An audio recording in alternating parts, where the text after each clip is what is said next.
Hello, and welcome to Sobercast, where we provide AA speaker meetings and workshops in podcast format. We're an ad-free podcast, and if you enjoy listening, please help us be self-supporting by visiting Sobercast.com, look for the donate link, and drop $1 or $2 into our virtual basket. We hope you enjoyed the podcast. Have a great day. Thank you, Nancy. Good morning, everybody. My name is Viki, and I am an alcoholic. Before I get started, I would like to thank the committee for asking me to come and share this weekend. And thank you to John and Marilyn for all your hard work and for the emails and invitation. And thank you to Angela for inviting me to spend the weekend at her home one more time. It's been great coming up here. I've been to this roundup several times over the years, and it's always been one of my favorites. So to be invited to speak here is indeed an honor for me. I always get a bit of a giggle when I'm told or I'm asked that I'm going to be the spiritual speaker. I just find that way too amusing, and you'll find out why in due time. Are you getting a feedback? I'm getting a feedback. Are you getting a feedback, Bob?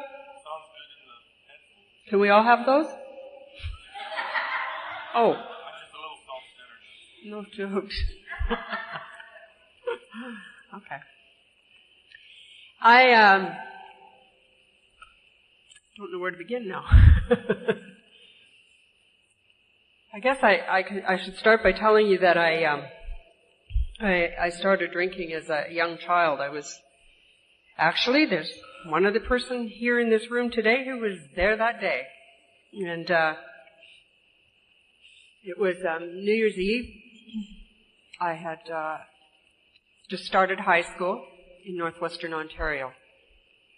And we were, our family was visiting another family, and we kids were out skating on the lake. And the boy who lived at the house told us that his parents had a bottle of dandelion wine in the basement that the adults weren't drinking anymore. And so we went and stole it and took it out to the lake. And I had a drink of it, and it tasted really bad. And my brother had a drink of it, and I don't know what his thoughts were. And my sister Barb, who's here, and Carl each had a drink of it. I don't know whether or not Barb or Carl had any more of it. I do know that my brother and I had several more drinks, because after I got past the taste of it, I realized that it did a really nice thing. It changed me from being awkward and gawky and without shape to being shapely and graceful and poised. And suddenly I was very well educated too, as I recall. And I was quite witty, I think. Or at least I thought so. And so the next morning, I looked in the mirror, and there I was, gawky and awkward without shape again. And I didn't have the education either, so I made a decision. I was going to get more of that stuff. Maybe find some that was a bit better tasting, but get more of it, whatever it was, you know. And so instantly I was hooked on the effect. Instantly. So I am what you would call an instant alcoholic, I suppose. I didn't immediately lose my husband and kids. I was 13. That was going to come a little bit later. Neither did I, didn't go to jail that night either. But I had that effect. And I woke up the next morning looking for that effect. I don't remember having a hangover. I don't think I did. I don't remember being sick. Mind you, most of my life from then till 1975 is hearsay anyway, because I was a blackout drinker too. And I don't remember if I had a blackout that night or not, but I had lots of them. So I went back to school after the school holidays, the Christmas holidays that year, and I sought out those kids that I thought could assist me in this quest for alcohol. And that meant, therefore, that I had to hang out with kids that were a lot older than me. It was in the 60s in northwestern Ontario, and the drinking age was 21. I was 13. I'm sure you can do the math. And so, anyway, a few years later, my father decided that we needed to leave that little village and move west. I wasn't too thrilled about the idea. I didn't want to leave. But at that time, I couldn't see any other option for me. Well, I tried a few options. I went to the rest of the family, my aunts and uncles and stuff that lived there, and I asked if I couldn't live there with them, and they just said no. And I realized today it was probably a good thing, but more importantly, who would want a kid like me? I had been drinking by then for a couple of years. I was hanging out with kids that were not doing very well in school. They were shoplifting. They were getting caught shoplifting. Most of them were on probation. Most of the, all of the jewelry and lipstick, makeup that I owned, I had stolen. Most everything I had was contraband of some kind from somewhere, either my own activity or somebody else's. In their fit of generosity, we're really, generous with stolen goods, I think. so I would get gifts from my friends. So anyway, my dad decided to move to from Ontario to British Columbia, and I remember we were, I don't know, maybe just this side of Winnipeg, just this side of Regina, somewhere around there. And I made there was sort of a revelation. There was that one of those moments of clarity. By then I had had 2 days without drinking, maybe, because I have to back up a little bit. My parents are not drinkers.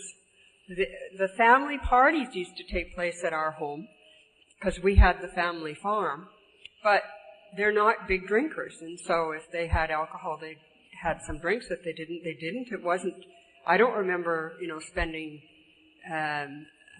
I remember spending a few times when we were in the car in the beer parlor parking lot, but it was never in our hometown. It was always when we were somewhere else visiting somebody else in the family, and they would, we're going to the bar, and so the kids will play in the car or in the park next door or whatever. But it wasn't, it's not a big part of my life. I don't remember me being neglected. I don't remember going hungry. My father has a problem with rage, I think, sometimes, or he did then. I don't know if he still does, but, for the most part, I had all of my creature comforts taken care of. So I'm not a product of environment in the sense that it was something that I saw as the solution in my home. That was something I discovered all by myself. I thought that made me a little bit more clever than them, perhaps. So anyway, we start out, and I'm on the prairies, and I get this moment of clarity comes, and it was sort of like, you know what, here's an opportunity for me to make some changes. Maybe I won't do it the same way when we get there. Maybe I'll do it a little bit differently when we get there. Maybe I'm not going to hang out with those kids that are always on probation.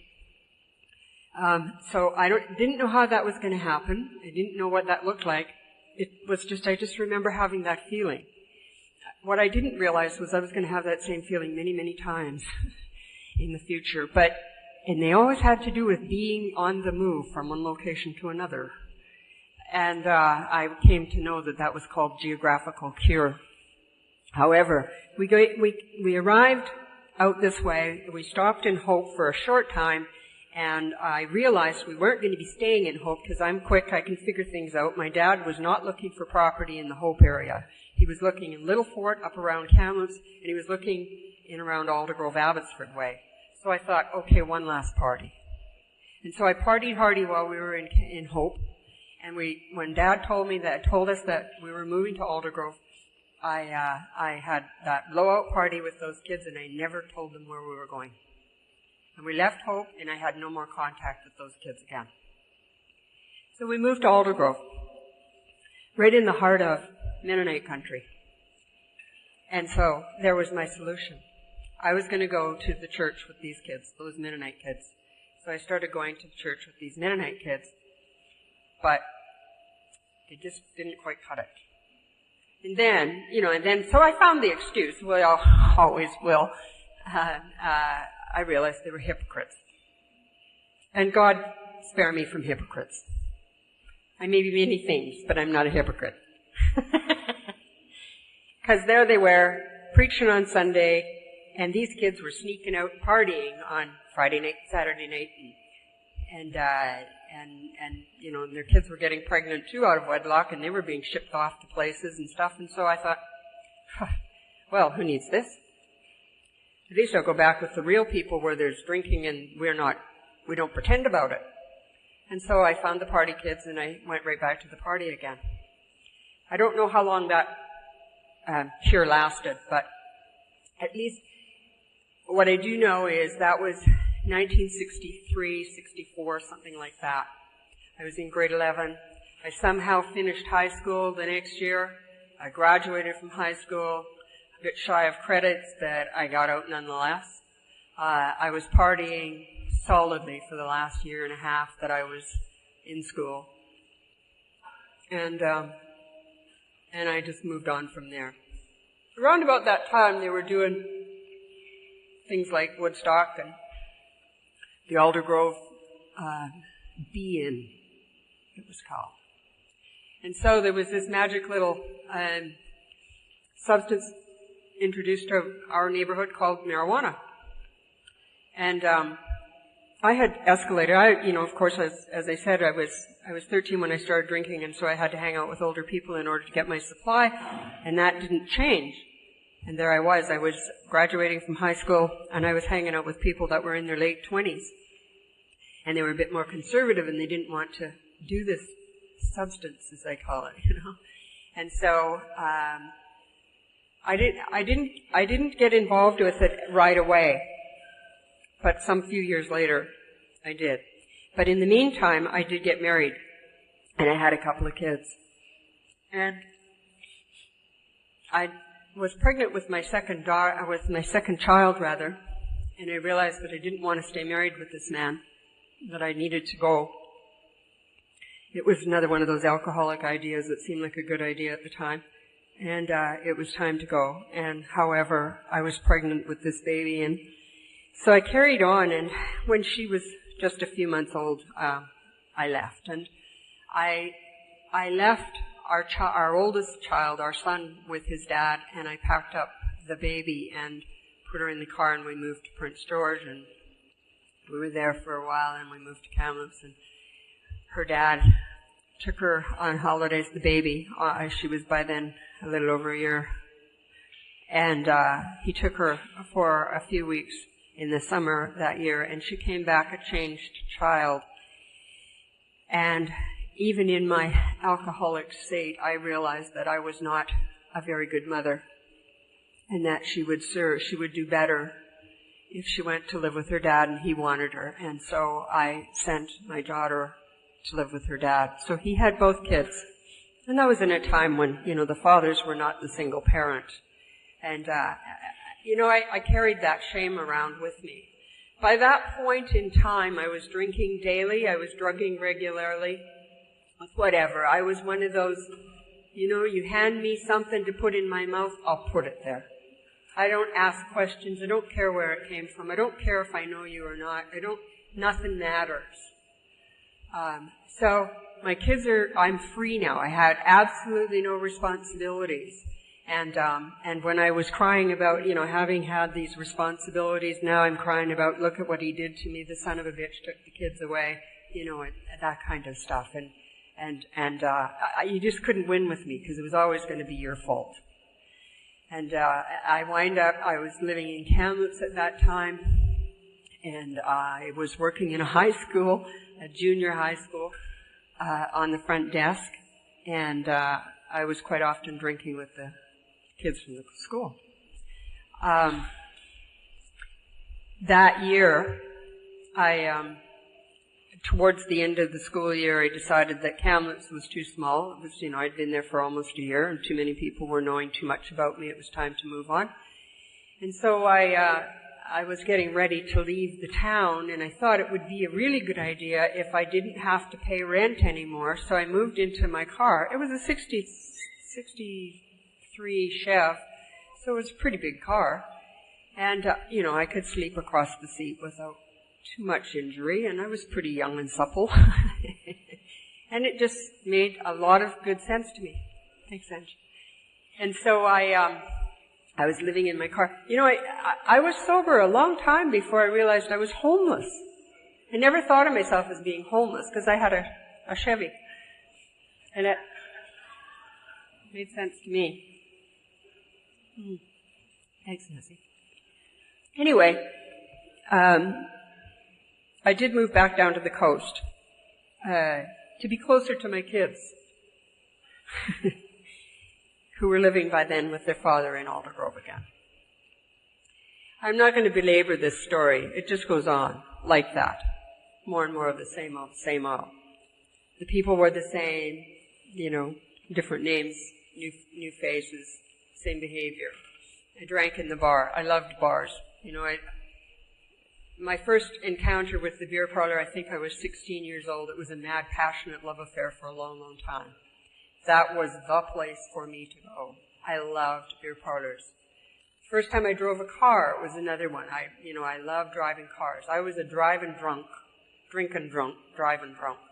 And it was not uncommon for me when I lived in Kamloops, especially for some reason, to come to in Kelowna, Prince George, Vancouver, have the keys to the vehicle in my pocket, and I have any recollection of the trip whatsoever, and have to go and look and see if my car was outside, and realize, yeah, there it was, and I must have done the driving, because here I am. And I have no recollection of the trip whatsoever. My last recollection would be being in the bar in Kamloops the night before, somewhere. And I'm not one to ever leave before I had to, so I know I never left the bar till closing time. I just know it. Unless they kicked me out first. Maybe that would have happened. I might have got a little early start, but that was it, you know. And so that was my life. Now I worked. I always worked. Because there was no damn way I was going to count on you to supply my alcohol. You were probably not going to supply it soon enough or long enough for my satisfaction. So I had to have income. And that was my only source. That was my only reason for working, was to have the income so I could drink, so I could drink the way I needed to. And even I knew at that point it was no longer a want to, it was a need to. I needed to drink like that. There was just no other option. If I could have figured out a way to make sure that I could have alcohol without working, I guess I might have done something, but I couldn't think of a way.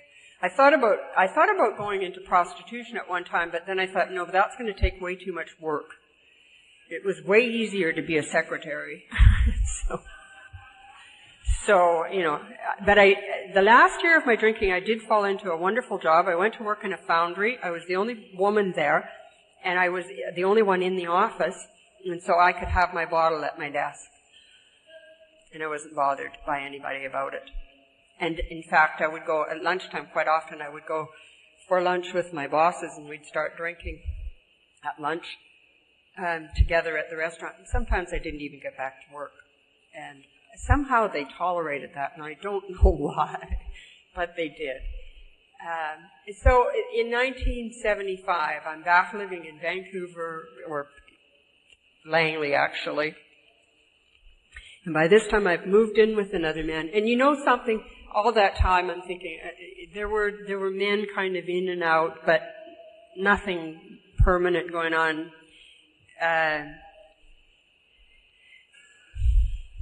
Like Larry talked about those long-term affairs, you know, the overnighters, the serial monogamy overnight. And, but that was just, it was too much bother. It was just too much bother to have men around. They took grooming and feeding and things, and I just couldn't, you know. I didn't even have plants, for Pete's sake.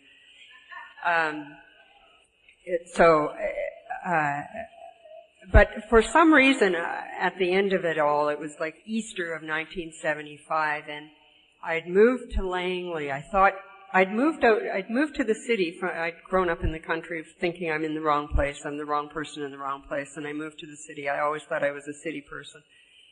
And I lived there for a while and nothing changed, and thought, well, I guess I've made a mistake. I really am a country girl. So I wound up back in Langley again, and I was still working in Vancouver. So I'm driving back and forth, and you can imagine the shape I was in, because I was drinking till closing time or whatever.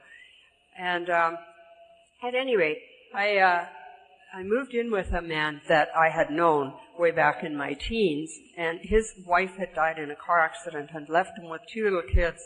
And so he had a live-in housekeeper care person for the kids. So there I was living in this new house with a servant, if you like, I suppose. And I had a new car, a Toyota, and all I had to do with my money, I was working still at the foundry, all I had to do with my money was fill up the liquor cabinet. Everything else was provided. It was better than homeless. And so I would stop at the liquor store and fill up the trunk of the Toyota. And I didn't even have so much pride as to pick different liquor stores. I hear people say that, and I'm like, wow, I didn't have that much pride.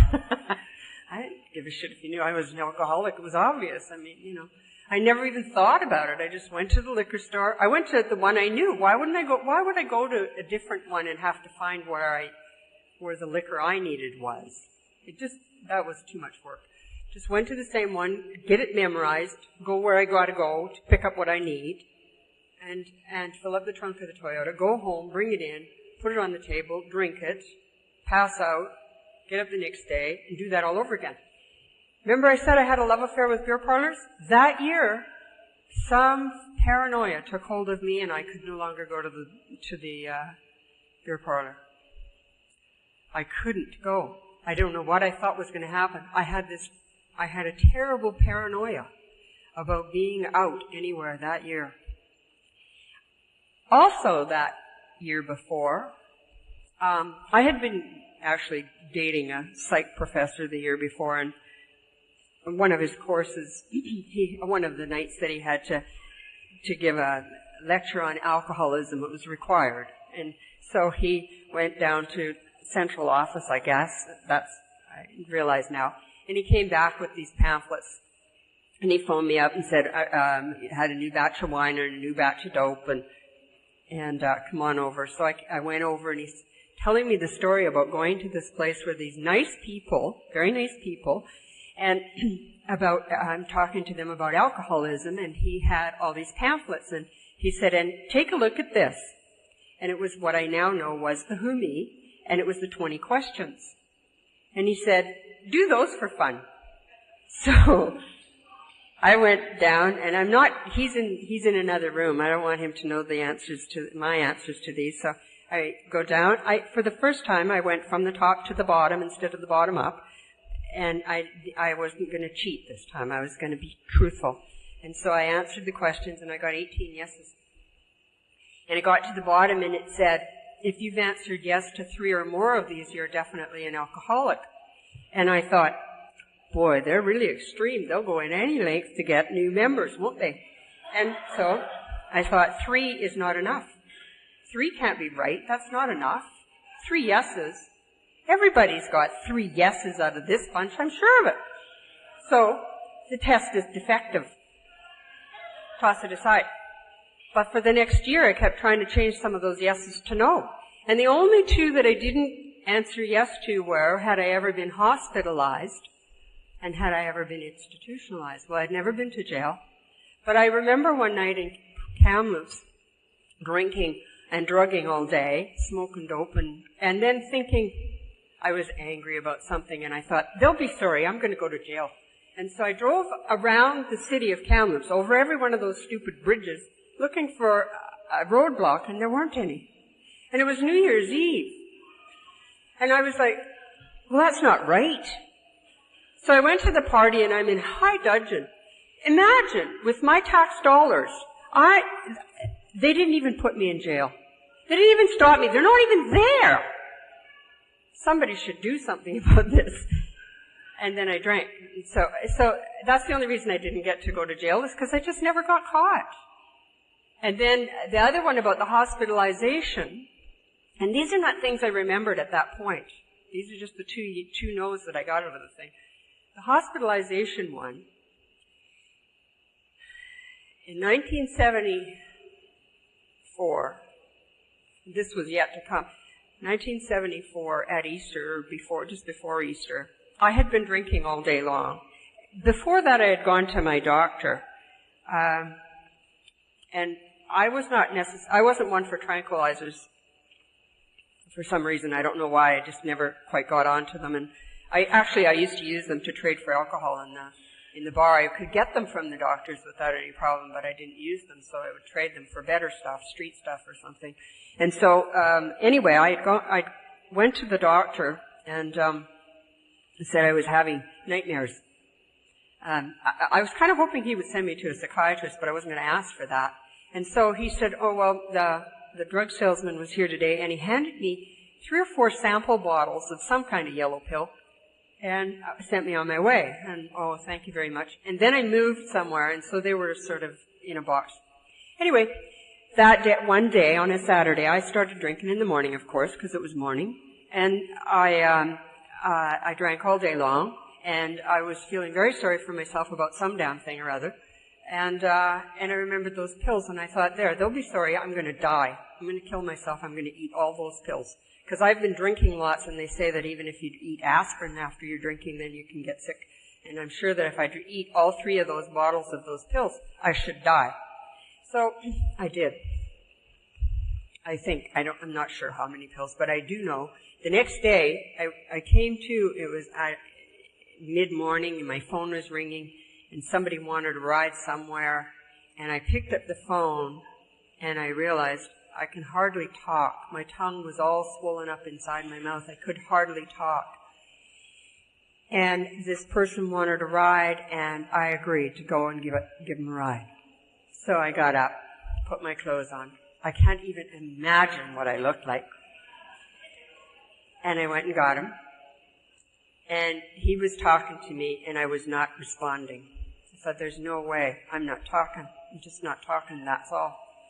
And so I drove him where he had to go and did whatever I had to do, and I went home. And I never told anybody. I was so embarrassed that I had lived through it. I thought anybody with half a clue would have died. For God's sake, I can't even do this right. And so I didn't go to the hospital, but I probably should have. And so that's all I know about those 2 questions. So anyway, I started out, I'm going to change those yeses to nos. And I worked really hard the next year. I stopped drinking in the bar. I started drinking at home. So I wasn't drinking with lower companions anymore, right? So that's one that I can change. Sometime later I realized I was the lower companion.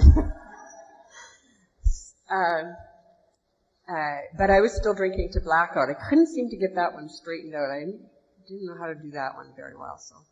But anyway, so after a year of my mighty effort, I had changed one yes to no. And that's it. I was still driving cars in blackouts. I was still, not being able to predict what would happen overnight. Anyway. And by then, it didn't matter that the test was defective. I was beaten up. I guess I was just beaten up.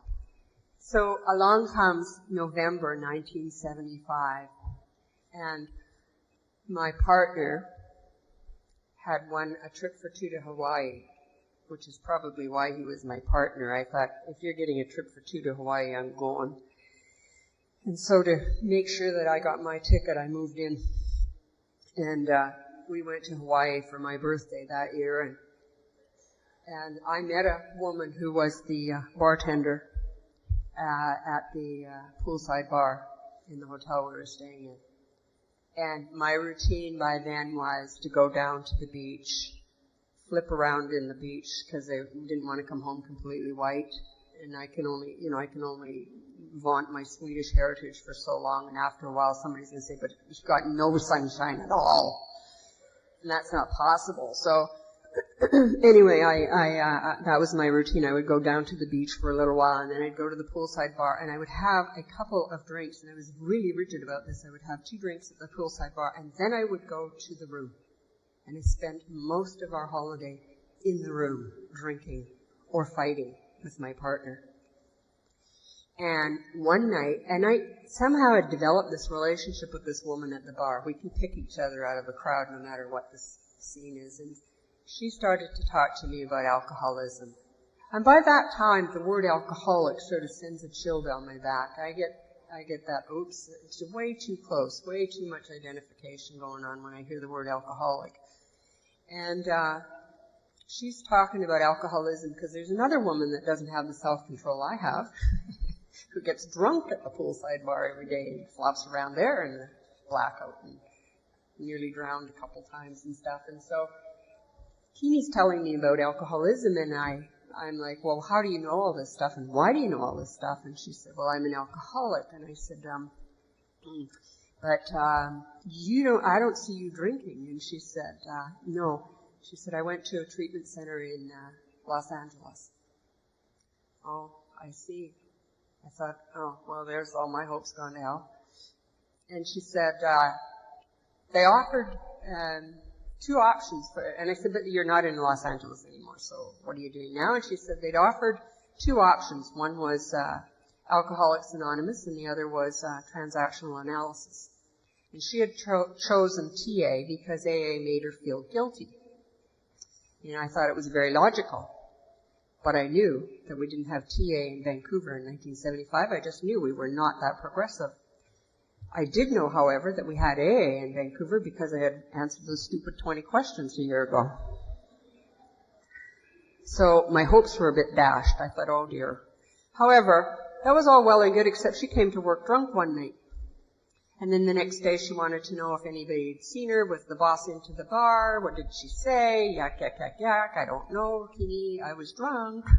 It was the one night that I allowed myself to get drunk alongside of her. And, but it stuck in my mind. And we came back to Langley and I, bumped along for the rest of the month of November, December, whatever it was. And one morning, I got up and I went to work, and it was the last day of work before the holiday, and traditionally we would have a few drinks at work, and then we would go to lunch, and then we would go home, and we would see each other again after the New Year. We shut the foundry down for the winter, for the Christmas holidays, rather. And that particular morning, I came to at home and I was late for work. So I quickly got up and changed my clothes and raced off to work and grabbed the bottle out of the cupboard on my way to my desk, had a few drinks to smarten me up, and went over to the bar with the guys, had a few more drinks there, and then we went for lunch and I had some more to drink, of course.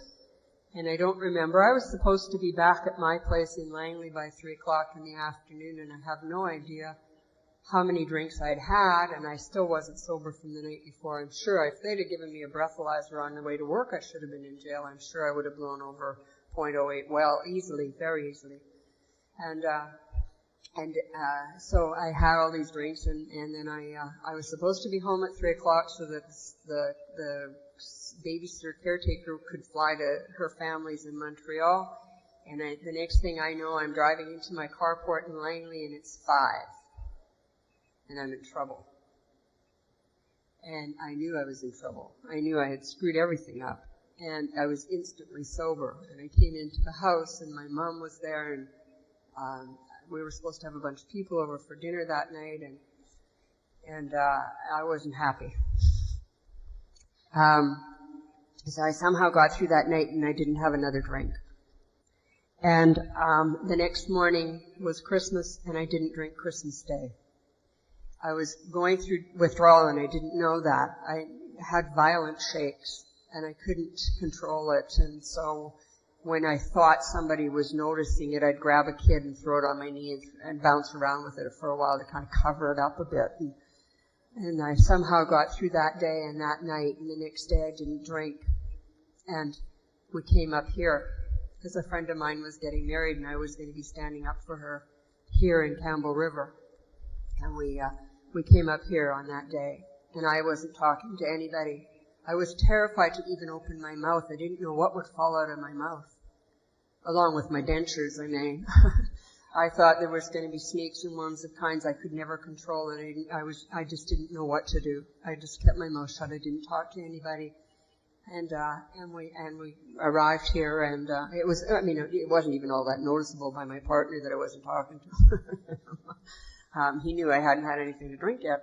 And but this woman that I hadn't seen for a long time, and I was going to be, standing up for her, and a friend of ours came up with, a friend of hers and mine came up with us to Campbell River, and I wasn't talking to him, and the guys went out to the bar that night, and the girls stayed home, and we were supposed to do girly things, I guess, and I sat curled up on the couch, not talking to anybody and not doing anything, and listening to them going on about whatever, them being whoever else was there.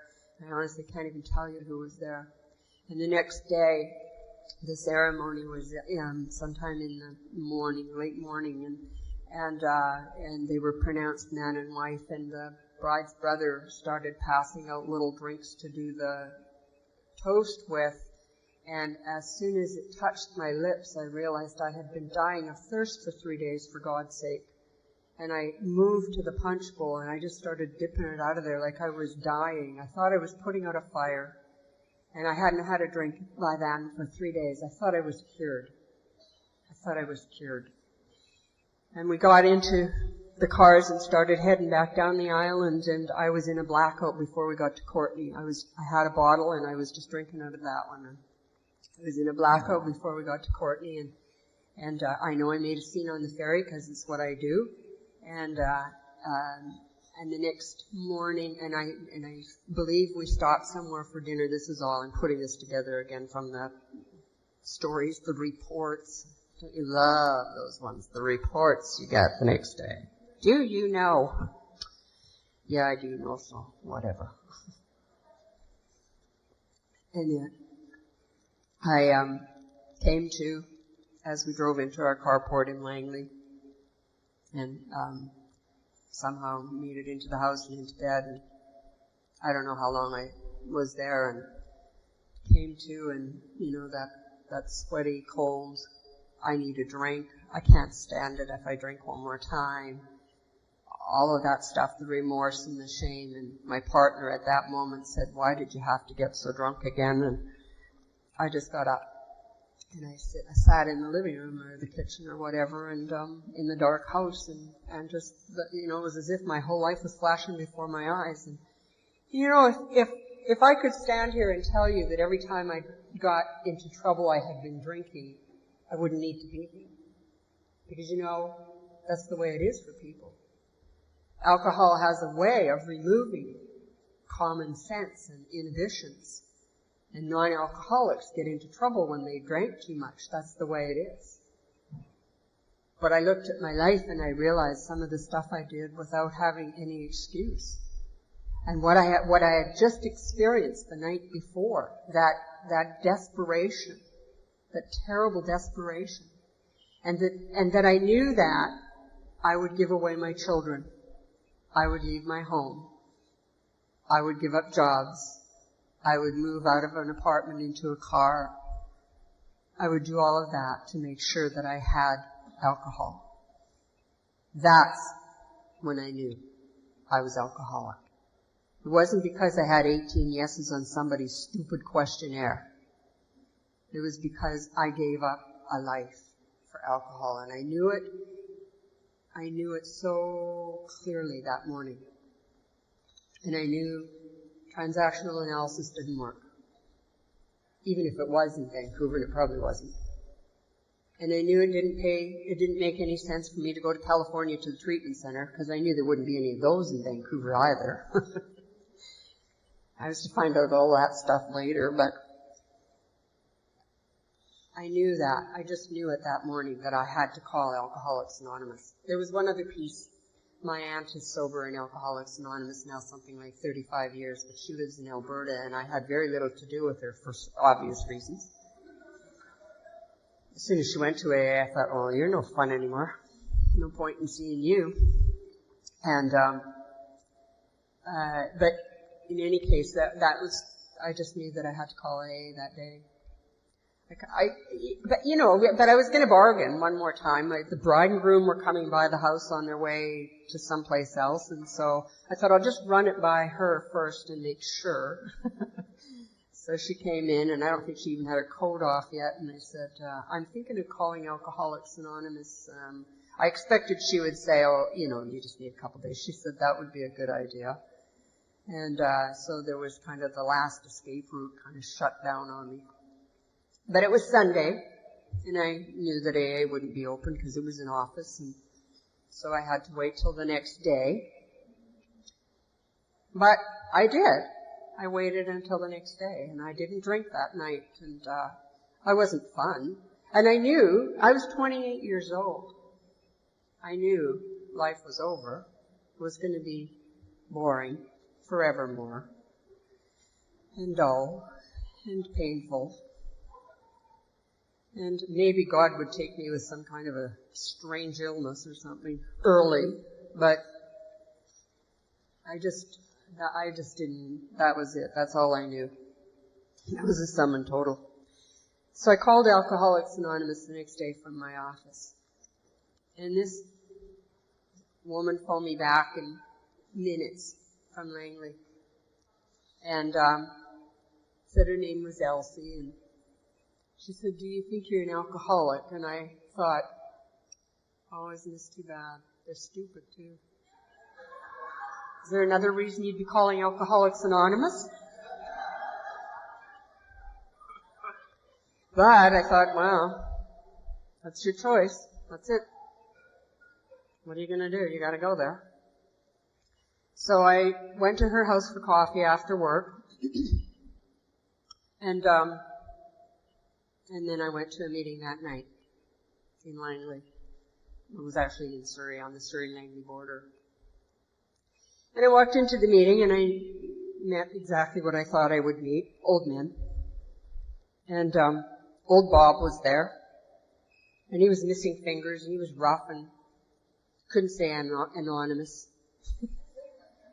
So I knew I was, that's what my fate was going to be.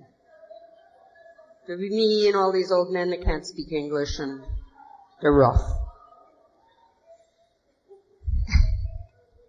And they talked about ego, and I said, I haven't got any. What are they talking about, ego? I don't have any ego. I just told you what I thought. I don't have any ego. I don't know what they're talking about. They talked about brain damage, and I thought, yep, I can see that. Fortunately, I stopped in time. They talked about God all the time. And I thought, I wish you'd shut up.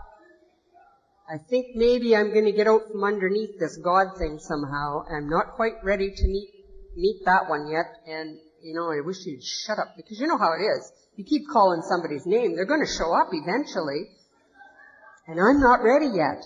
And I have a lot of paying to do. And I'm just not ready yet. But they kept talking about God. They read that opening thing that was read this morning, and it's all about, that's all it says is, God, God, blah, blah, God, God, God, blah, blah, God, God, God, God, blah, blah.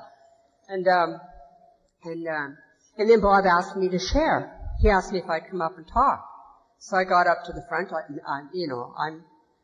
don't know what I'm going to say, so I stand up and I tell them my name, because I heard everybody else say that, and I said, I think maybe I might be a little bit of an alcoholic. And so everybody that got up talked to me after that, told me I was, and I thought, oh, okay. They said, you don't arrive here by mistake, and I went, oh, okay. So I'm stuck here then, I guess. And I said, is this all we do now? Go to these meetings, eh? No, we have a dance on Saturday night. Oh, good. Dance, that'll be fun. It's New Year's after all. Well, I'm sorry, I have tickets to something. Anyway, that was my beginnings. That's what happened. What's it like now? Holy moly, what a difference. I didn't stay in that relationship for very long. I'm a quick study. I learned the language very quickly. Very quickly.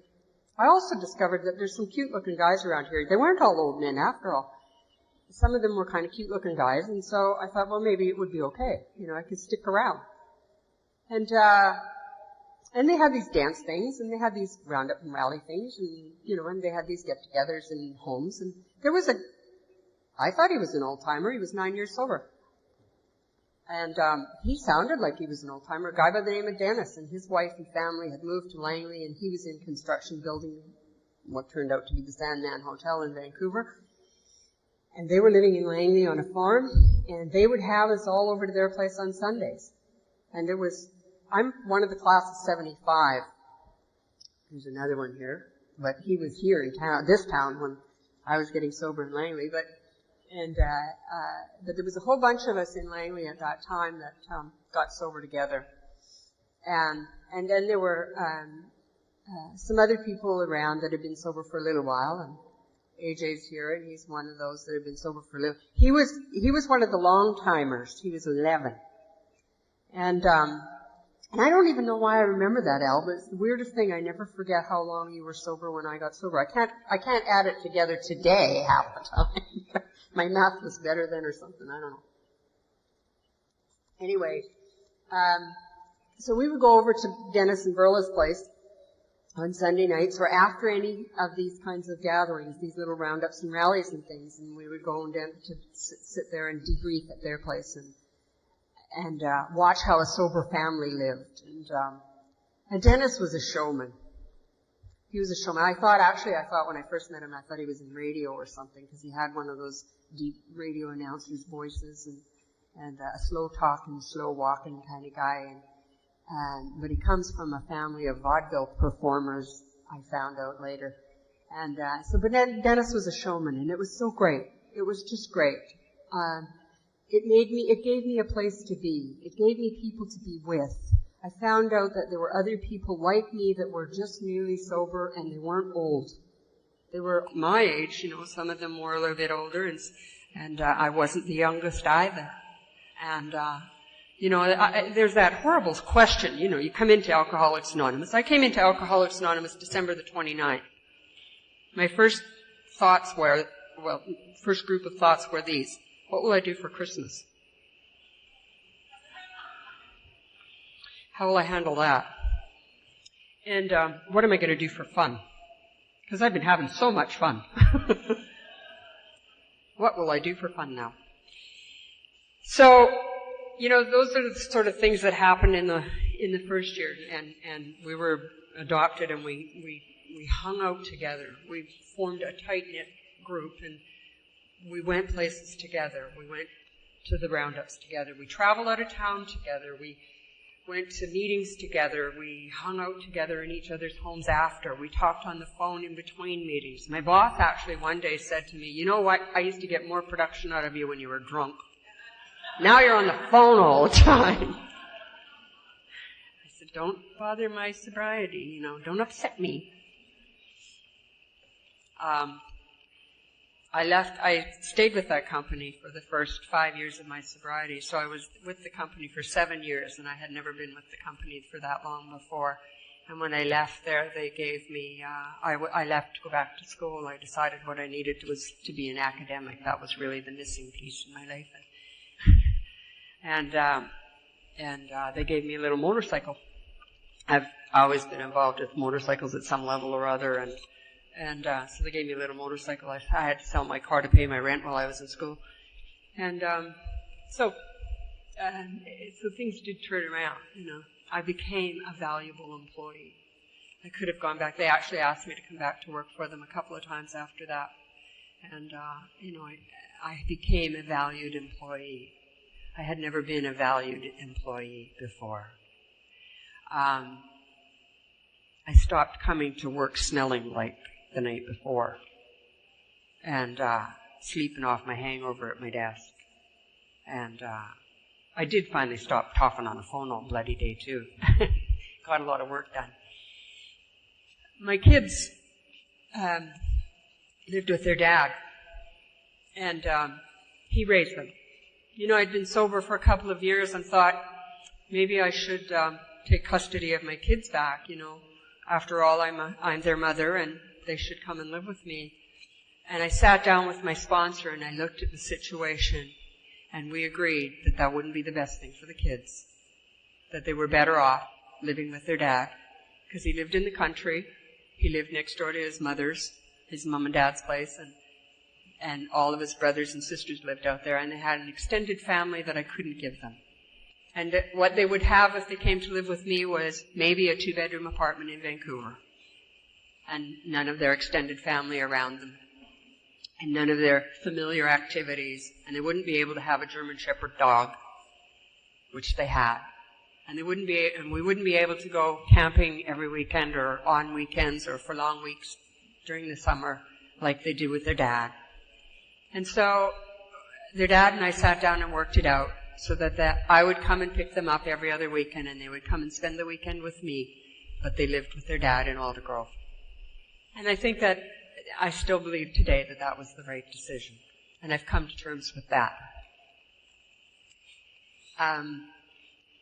My parents, my mom used to write my address in pencil, and I'd send her about every other one. And now I'm written in pen.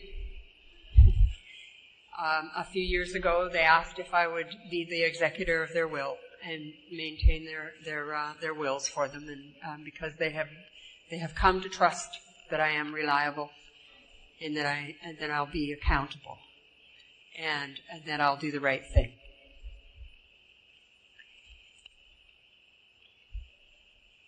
I'm married and divorced in sobriety. My love life did not get cleaned up. That one took a little longer. My first year of sobriety, and I was sober, I guess, maybe about 9 months. And funny how a woman always remembers when something's been 9 months, don't you think? But I'd been sober about that long, and I met a man who was in the fellowship, and he had been sober for a number of years, and he was a counselor for a railroad, EAP counselor for a railroad. And he was charming and witty and very well educated, good looking, and very romantic. And I fell hook, line, and sinker, and we started to see more and more of each other. For the first 3 years of my sobriety, I was involved with this man, and I'm not going to go into the details. Never mind the details. Suffice to say that just before my 3rd year birthday, 3rd year of AA, we separated for the final time. And but not before I had done some things that I couldn't believe I was doing. I had stopped talking to any other men because of his insane jealousy. He didn't want to do anything that would trigger his insane jealousy. I wasn't even talking to the gay men anymore, for Pete's sake, because he would be jealous. And then after that, I couldn't talk to certain women because he didn't like what they said and how they influenced me. So what happened was I became very isolated. And I was almost 3 years sober. And I was going to the Lost and Found group at the time. And I was secretary of that meeting. And I would go to that meeting and I would have to report in. And he was driving me to work in the morning and picking me up at work in the afternoon and coming and having lunch with me every day. It was so nuts. It was so nuts. And one day, my kids were over, and my daughter and I were in the kitchen of the apartment. And he said something, and I fired a book at him. And Wendy said, "Why did you throw a book at Case, Mom?" And I said, "Because I didn't have a knife handy." And he was walking down the hall, and I said, "But I do now." And I threw the knife. And he just pushed her aside and threw the knife.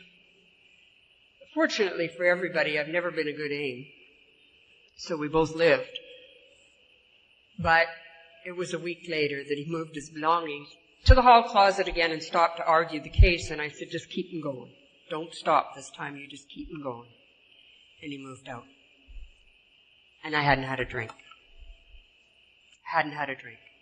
And one of my old drinking buddies phoned me right around that time, and we got together, and I was telling her what was going on, and she said, "I can't believe that." She said, "I just can't believe that what had happened to you?"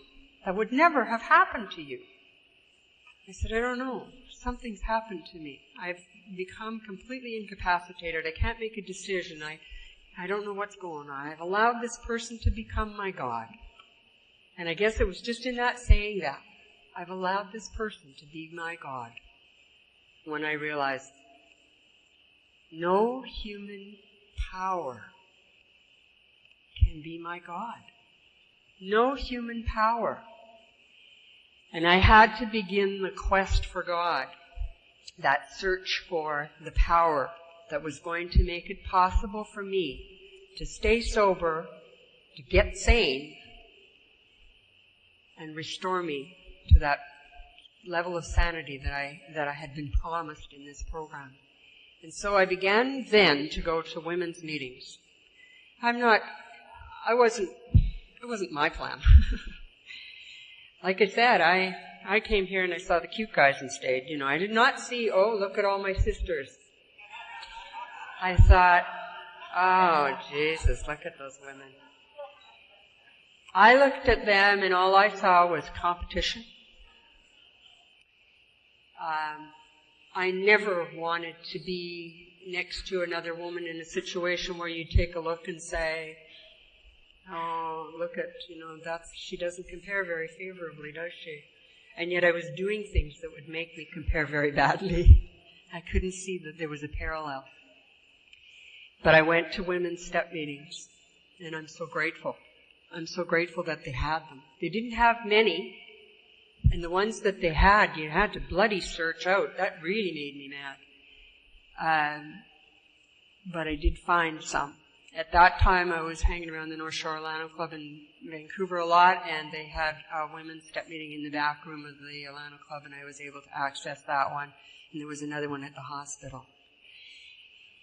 I'm just going to divert here just for 1 second.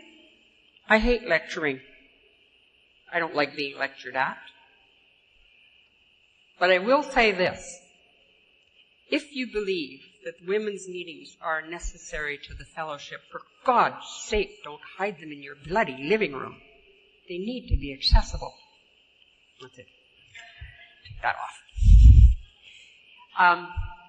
Anyway, I went to those women's meetings and I started to hang out with women, and there was a bunch of us in North Vancouver that spent a lot of time together, and I found out that I wasn't unique, I wasn't alone, I wasn't the only woman that had acted this way.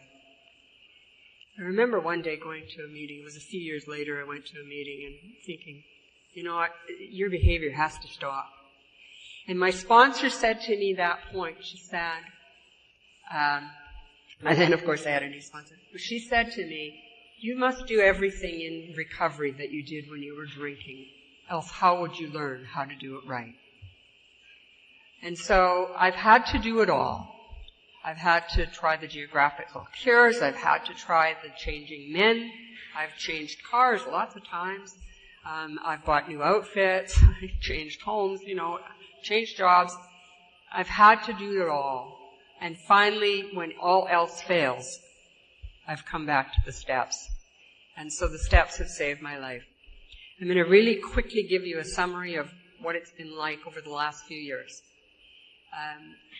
A number of years ago, 20-some-odd years ago, a man came into Alcoholics Anonymous. No big deal. Lots of them do, every day. This particular one came into Alcoholics Anonymous, and I remember meeting him when he was fairly newly sober. And over the course of the next few years, we were on different committees together, and we became good friends. And I went to work at Central Office. He was on the hiring committee. And I was hired to work at Central Office in Vancouver, and because he was involved in Intergroup at that time, he was in the office quite a lot. And also his sponsor was the manager of the office, and so Rick was in and out of the office all the time. And we became very good friends. My second marriage had ended before I went to work there, and we were, negotiating a few times. It never did come back together again, but in any case, that's the way that was. Rick's marriage was failing, and to summarize this really briefly, we wound up dating after he was no longer involved in Intergroup, and when his marriage had ended. And we were both of us quite nervous about that idea because we'd been good friends. We'd worked on committees together. We'd been good friends. We'd been in service together for a long time.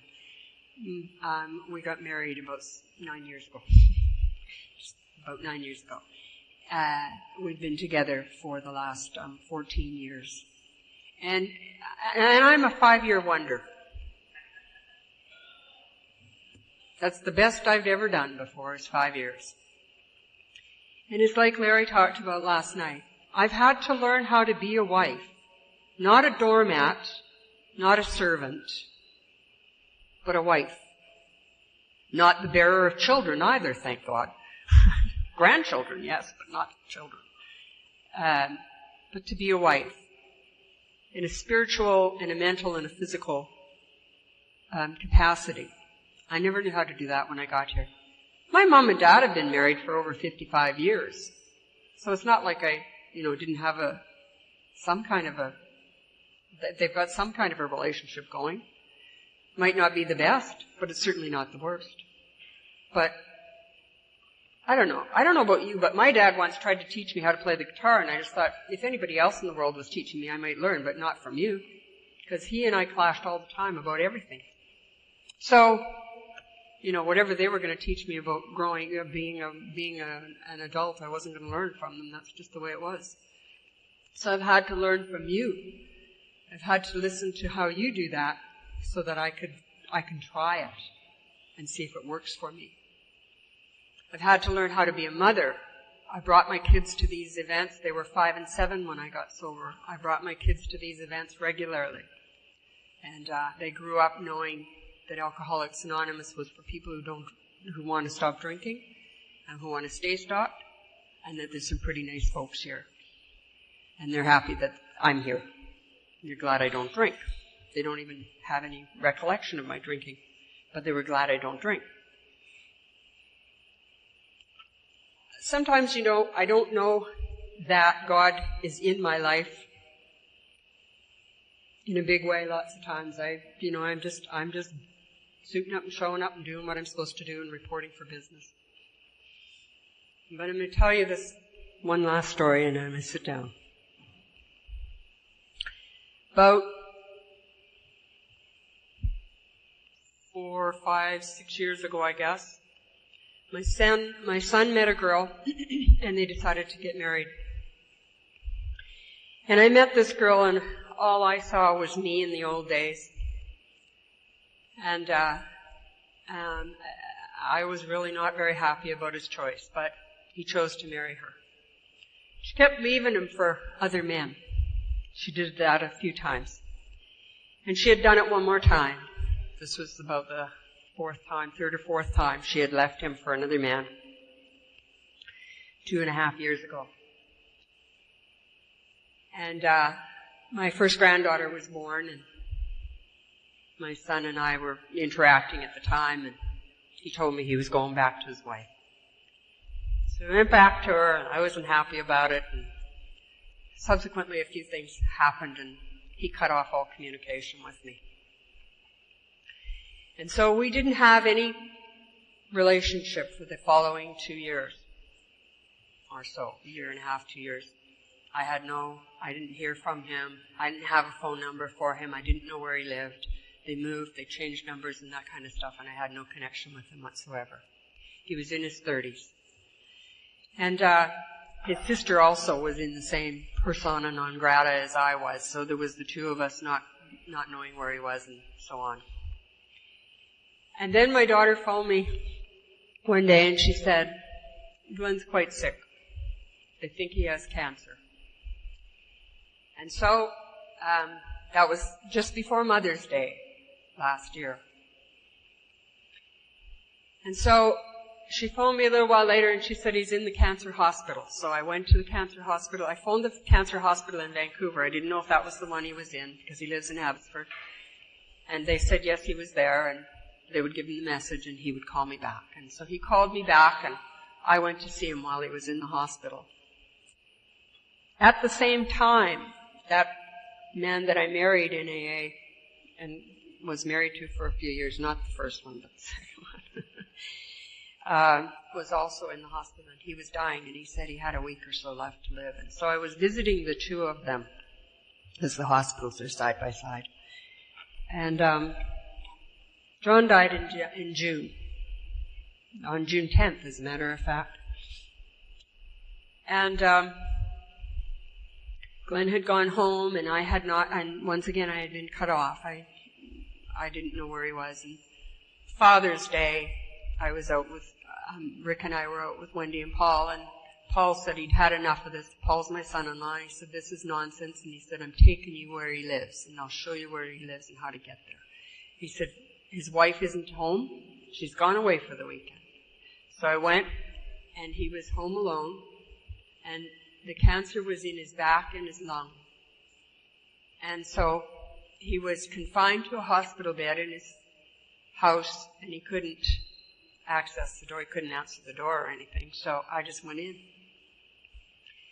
And I talked to him, and I said, I want to be able to talk to you, so you need to give me your phone number, and I promise I will only call during the day when she's at work. And so we did that. And I didn't talk to him about her, and I didn't talk to him about very many things at all.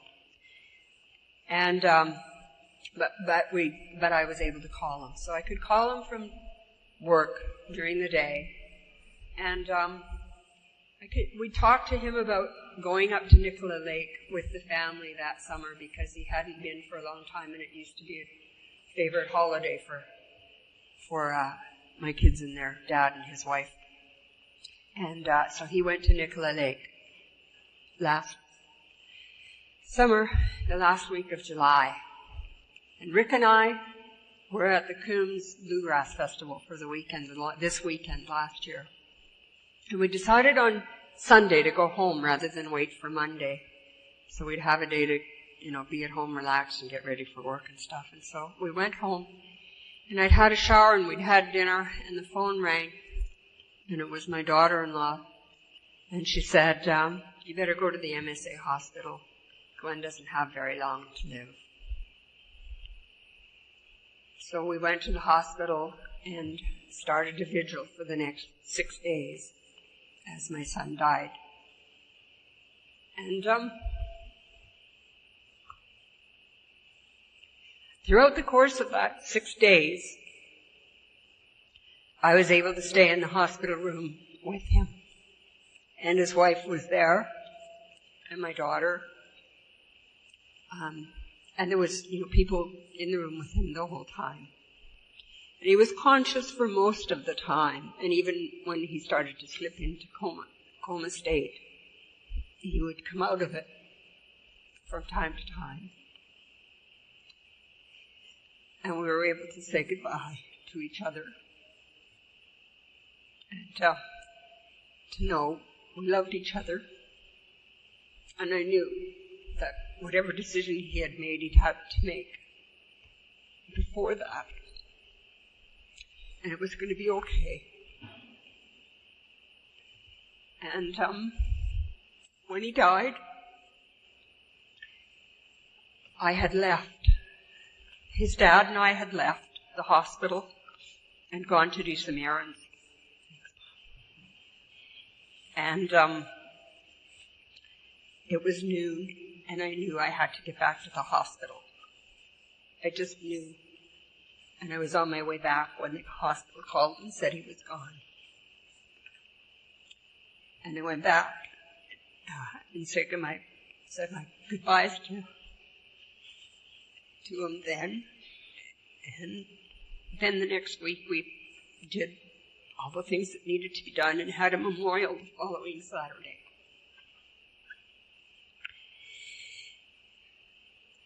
There were 300 people at the memorial. Many of them were people who had never set eyes on my son.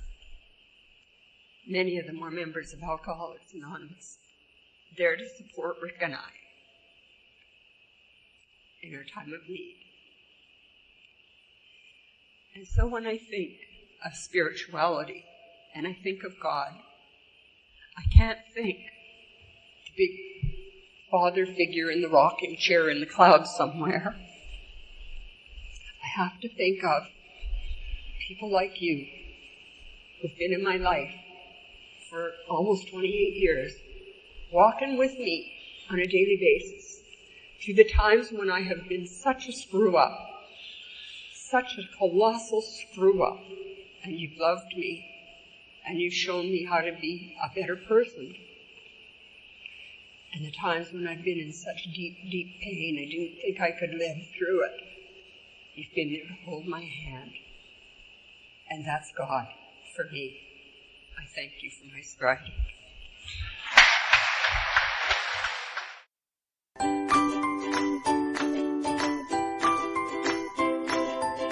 Thanks for listening. I hope you enjoyed the podcast. Sobercast is ad-free, and we'd like your help in order to keep it that way. So if you'd like to help us be self-supporting by pledging $1 or $2 a month, visit Sobercast.com and look for the donate links. Thank you very much.